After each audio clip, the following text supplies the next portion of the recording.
Okay, I've been cycling for about 20 years and I finally worked out how to cycle in the traditional road bike style. And I do mean traditional because recently road bike cyclists have changed the style in the past 20 years, since about 20 years ago, since about the time of Lance Armstrong, and where they basically they turn cycling into a sprint relay so that sprinters get far forward on their bike and sort of pedal behind themselves. I need to get further away. No, I won't show that. So you get far forward, like a time trialist, move the seat far forward, open up the hip angle, and cycle sort of with your legs behind you. As people do naturally when they just get on a normal shopping bike, when they want to go fast, they stamp on the pedals and sort of pedal with their feet, with their toes downwards. Okay, so that's the style that's fashionable at the moment.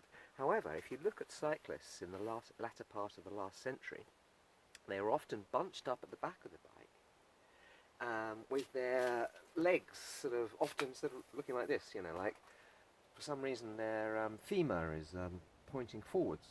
What are they doing? Why aren't they sprinting? And what they're doing is they're using their glutes. Okay, so how do they do this? And I've explained in the last video I did on how to cycle, is what you do is, for a start, is you pretend to yourself that you're sitting on your bike like it's a very tall recumbent and push forwards like this. Obviously my knees bend the other way, like that, but pushing forwards so that your glutes don't take over at the bottom.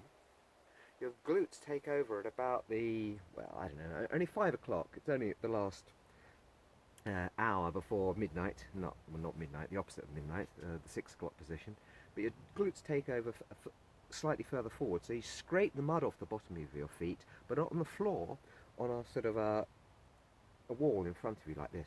So you're pedaling like you're on a go-kart or a tall recumbent, and then your glutes take over here. Okay?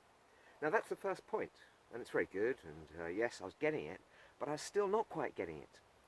Now I've worked it out. It's the reverse Trebuchet principle. Okay, this is a piece of wood which is about the same length as my femur, and a trebuchet is what the Romans and that used to fire. It's a catapult, and they've got a big piece of weight, and they would.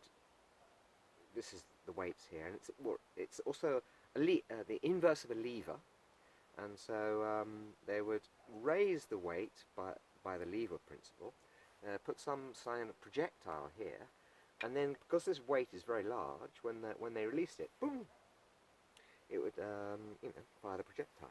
Okay.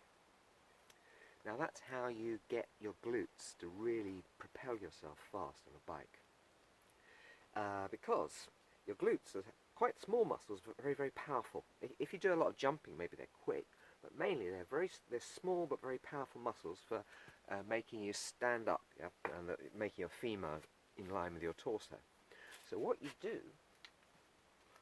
and this is the strange part about it, actually you put your legs on top, and this is why the strange position of traditional road cyclists, you put your femur on top of the rear of the saddle, this bulging bit here, yeah? And then you use the reverse trebuchet principle, because since your